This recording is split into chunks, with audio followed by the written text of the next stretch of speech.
started. High def with the professional. Greasy says.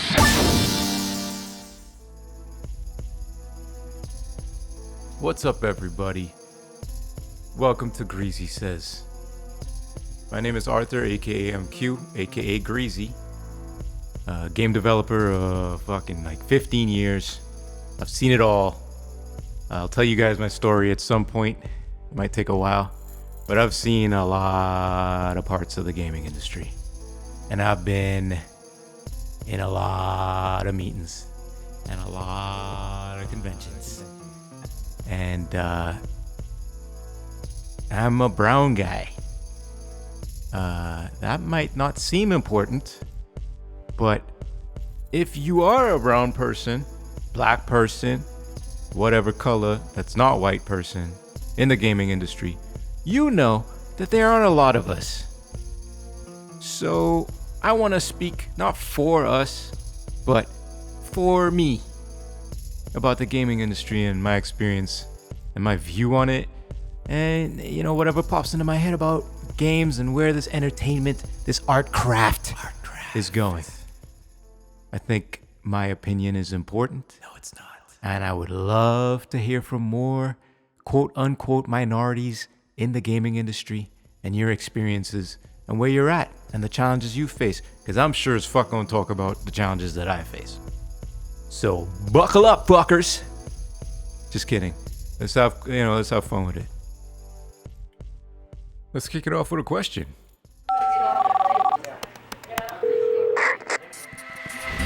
Question time. Okay, I'm honestly gonna tell you, I don't have any questions because this is the first show. So no one sent me questions. So I gotta ask my own question to myself, which is weird, but it'll make sense, I guess.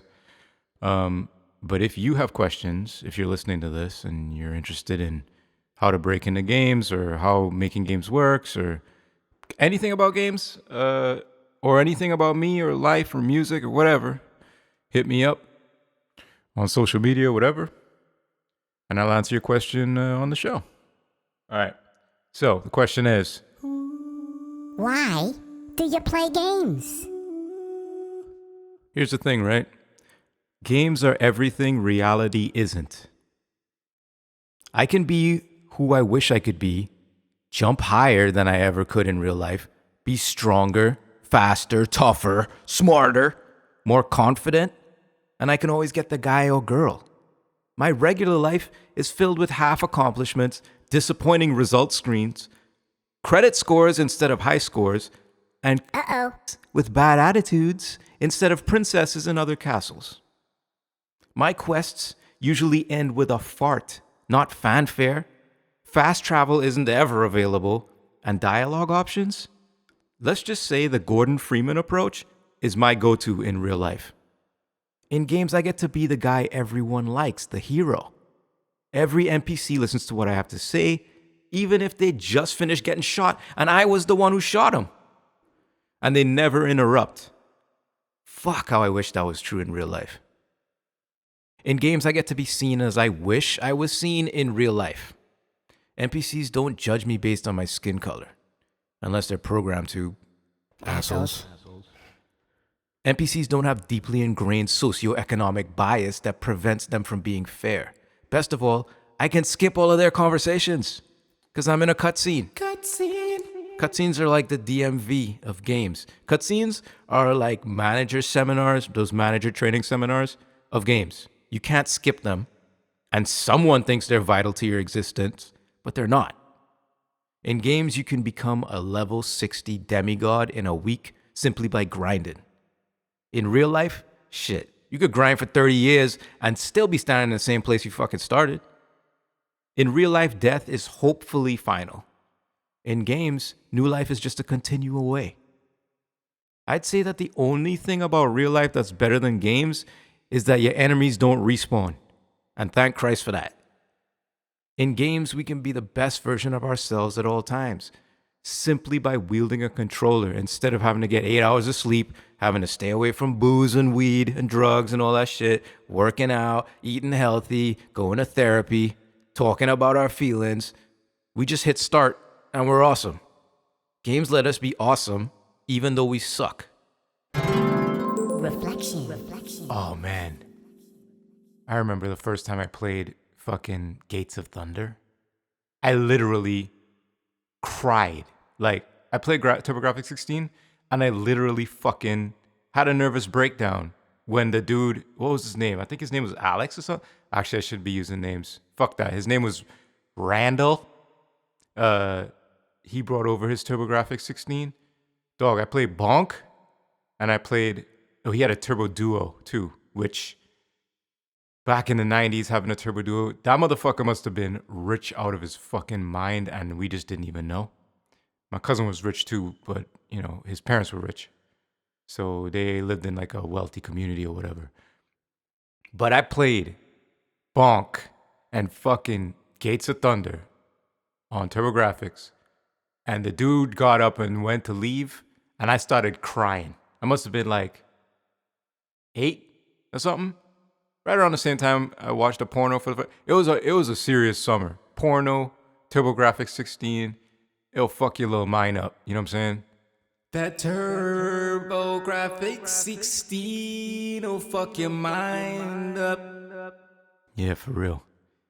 Anyway, why do I play games? So many reasons. Escapism.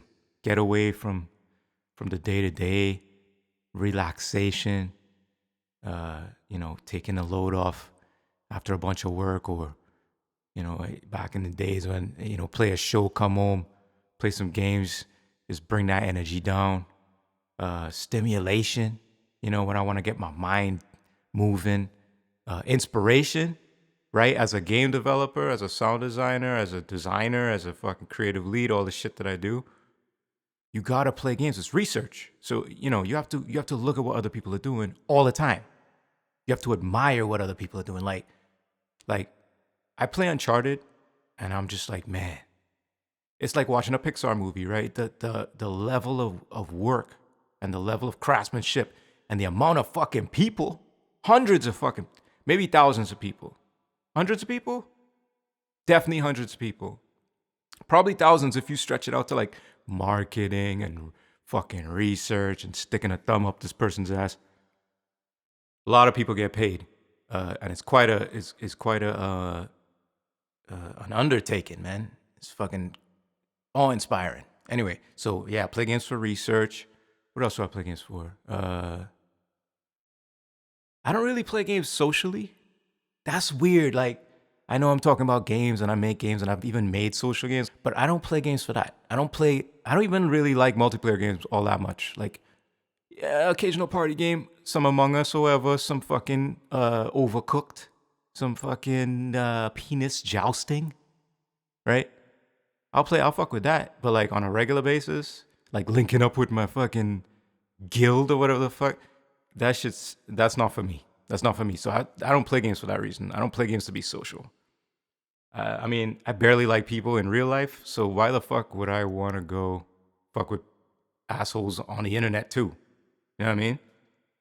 But yeah, the reason I play games, man, it comes down to the same reason I listen to music. It fills me up. It makes me feel good. It makes me feel happy. It pulls me out of real life. It makes me feel, it has the power that music has to make you remember a moment or an emotion or a feeling when you heard that song. Like, same shit. Like I'm talking about Bonk and fucking Gates of Thunder, Lords of Thunder, whatever the fuck. Fucking like 30 years later, remembering that shit like it was yesterday. That's the power of games. It has this ability to transport you, to pull you out of reality. That to me is fucking amazing. Like, and then when we talk about just the corporate monster that's behind it, you know that shit's gotta be art, because anytime there's beautiful art, you know there's some fucking leeching ass motherfucker right around the corner ready to fucking milk that shit dry. But we'll get into that shit some other time. Some other time. Some other time. Cool. So, what you playing now? What you playing? I mean, Cyberpunk, right? Cyberpunk 2077. One of the biggest profile games ever. Marketed. I don't even want to think about how much marketing money they spent. Gotta be over a few million. I wouldn't call it a big disappointment. It's just a bummer. You could tell they put a lot of fucking thought into that game. The lore is incredible. The background is incredible. The setting is sick. The world is ridiculous. But, you know, fucking people walking through the sky and fucking cars falling out of nowhere and people pissing through their pants and shit. Like, buggy, super buggy. Like, buggy on a Bethesda level. You know what I mean? Worse than Bethesda. You know, Bethesda will release some buggy ass shit. People walking in the walls saying, hello. Oh, hello, didn't see you there. Hello. And like walking away from you into a corner and shit. But it's clear, like the parts that they nailed, the parts you could tell they put their people on it and they put the extra effort into, all of the Johnny Silverhand shit, polished as hell. So good. Kind of wish they had not gone for as much breadth and went for more focused development of the main story. And it might have come out kind of more slick feeling, more like Witcher. Like Witcher had bugs, but I felt like Witcher 3 was way more polished than Cyberpunk was.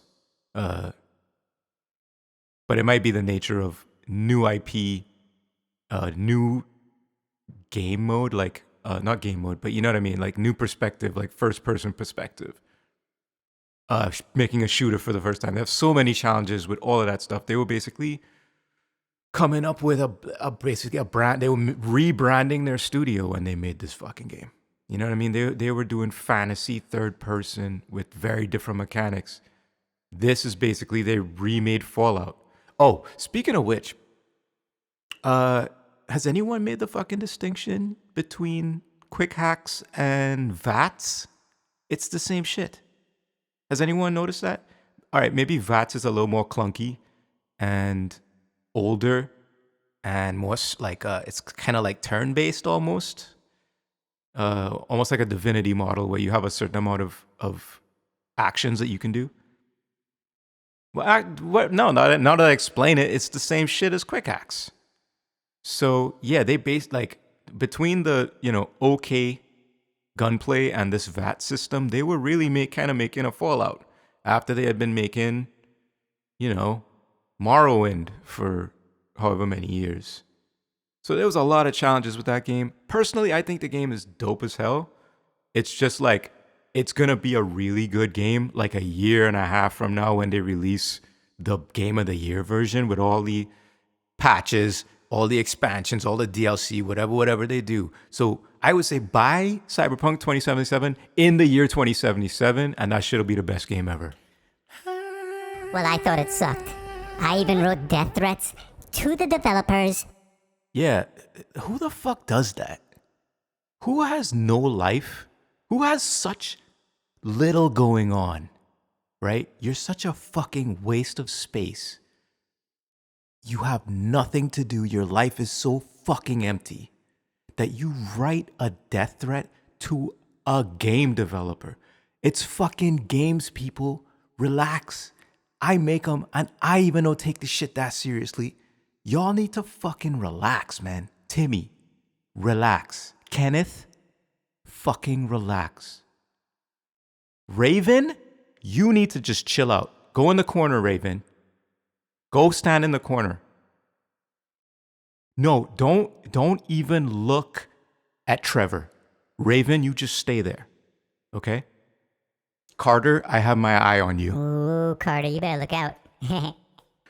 Yeah, I also want to say, all you people listening out there, let me know what you're playing. It might be a game I haven't even heard of or never even gave a chance. So, write in, hit me up on social media, whatever. Tell me what you're playing. Maybe I'll mention it on the show, Cool. Community engagement.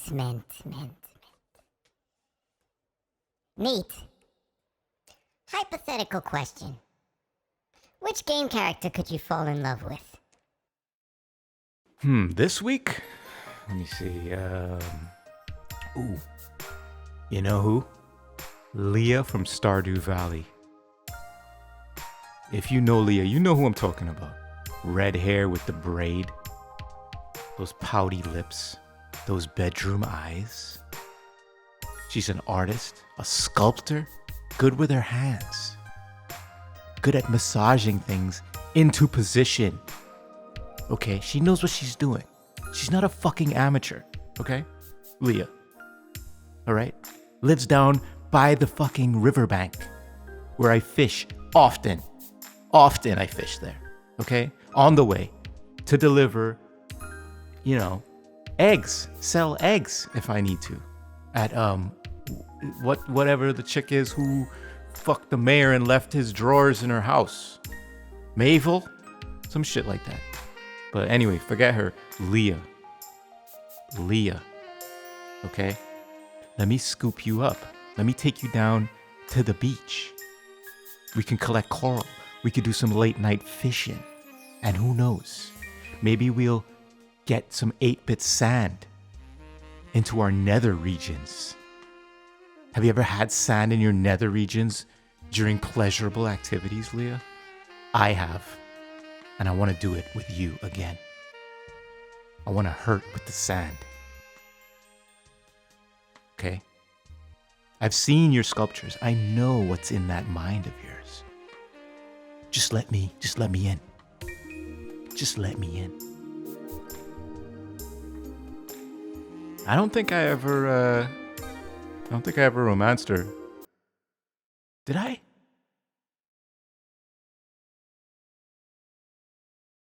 Oh, wait, I'm looking at this thing now. The wiki. She forages for wild meals? She forages for wild meal. What does that even mean? Like she picks up those fruits and shit out on the ground? I didn't know that. Maybe I didn't spend enough time with Leah. Leah, I'm sorry. I should have... Okay, Leah, listen. I know I didn't pay attention that you like to forage for wild meal. I must have been caught up with the cows that day. I may have gotten a new pickaxe. I may have been down in the caves. I just want to fix this. Okay, so if you want to meet me on the beach, where the sand hurts, just leave me a message in my mailbox. My mailbox is always open. I just want to see you again. Leah. I will say though, you know, she might be gay. She might be into girls only. I have a way of being attracted to girls who are only into girls. So maybe Leah's only into girls. I never actually... Did I ever romance? I don't think I did. We stayed friends. I got friend zoned by Leah from Stardew Valley. This is bullshit. Now I'm pissed off. Anger. Well, that went well. Glad I asked. You know, that makes me think, is there any example of like an 8-bit vagina or 8-bit penis in a game? It would have to be something from like now, where like somebody was like, I'm going to go out of my way to make an 8-bit peener or VV. I've never seen one. If you know of one, send it to me. Let me know. Reach out to me. Tell me what it is. Because I got to see it. Because I like in my head, I'm like, okay, 8-bit pixel art. I can totally see a penis, right? Easy. Super easy. But a VP poo-poo, a hairy VP poo-poo, that's easy. But a hairless VP poo-poo? I don't know. Seems pretty difficult. You'd have to be pretty good at like the shading, 8-bit shading, and like give it some depth, you know? You have to give it some depth. A pee-pee? Easy. Pee-pee's super simple. You just put 2 dots down, you're done. Maybe a couple of shades for the cajones. Yeah. If there's a 8-bit PP or VB poo poo out there, let me know. The reason I bring it up is in Cyberpunk the character creator, it's incredible. You know, it might not be as, it's pretty fucking deep. I can't really think of another one that's as deep. The amount of options, and the big option, obviously everybody's talked about it, probably been blogged and vlogged to fucking death, is your genitalia, like your pee-pee and your VV poo-poo. They have options for that. You can modify, in my case, a pee-pee. I always play male characters. I'm sorry. I'm a fucking piece of shit, cisgendered, narrow-minded jackass in a hat. Okay, let's just get that out of the way. But I usually play as dudes. I usually try to make dudes who look like me. Okay, sorry, I'm a fucking egomaniac.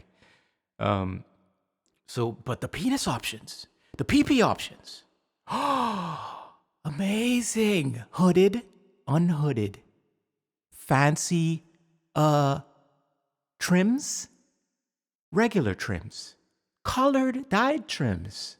So great. So great. Celebrating the PP and the VV poo poo. And that you can mix and match. You know, it totally speaks to like gender fluid people or people who want to choose their gender or whatever. Like that's the future of character creation, right? Like you have to give that level of customization from here on. I remember when we worked on DCVR, that was like a discussion for like months about how do we handle gender in a character creator. And like the truth is like, just take the fucking reins off, man. Just fucking let people do whatever, look like, do whatever the fuck they want. And people will be happy. It's even like down to like in Cyberpunk, they kind of tiptoed around it, but like they're like, okay, you're gonna have this voice or you're gonna have this voice. They didn't, on that screen where you choose your sort of quote unquote gender, they don't even talk about gender on that page. And I think that's more and more like, I think that's going to become part of character creation and games, of avoiding the conversation about gender, because it's kind of a personal thing. And if you give people the options to be whatever they identify as, then people will be happy. But it's tough and it's a constant learning experience because you have to keep talking to your audience. You have to talk to younger and younger gamers. You have to talk to people outside of the industry, people coming new into the industry, fresh ideas. Studios are responsible. They have to be responsible for that. They have to be required to keep. You want to expand games and make games better and make games newer and cutting edge, you have to embrace this idea of gender fluidity in your character creator. And not even talking about gender. You know what I mean? It's just whatever. Do whatever the fuck you want. Fuck a gender option, just give me voices. I don't really give a fuck how many choices. But yeah, let me know what you folks think of the Cyberpunk character creator and character creators in general and the options that you think should appear. Or, you know, what's missing from character creators? What do you always wish they had? They're getting pretty in depth, but we can always come up with new ideas, you know? Okay. So we're going to wrap up the show now. Thank you for joining me. But before we go, we're going to go through a little meditation.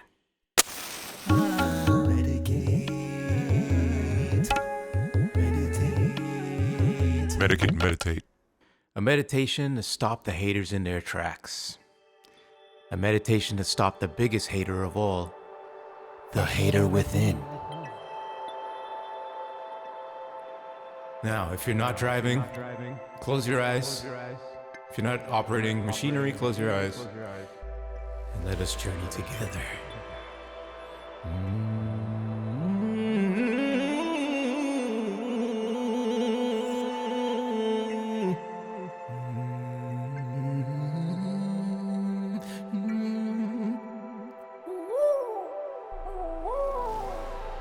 Haters, you will not penetrate my guard. I have a perfect card. I hold down and back all of your hatred. Down and back. Down and back. Your leg sweeps can't hurt me. Your sub-zero sliding kick cannot hurt me. You are lost, haters. Your confusion spells will not work. I have equipped materia, which makes me immune to confusion spells. So try as you will, on every turn, to confuse and baffle me, haters. You cannot penetrate my guard, because I am 100% down and back. Down and back.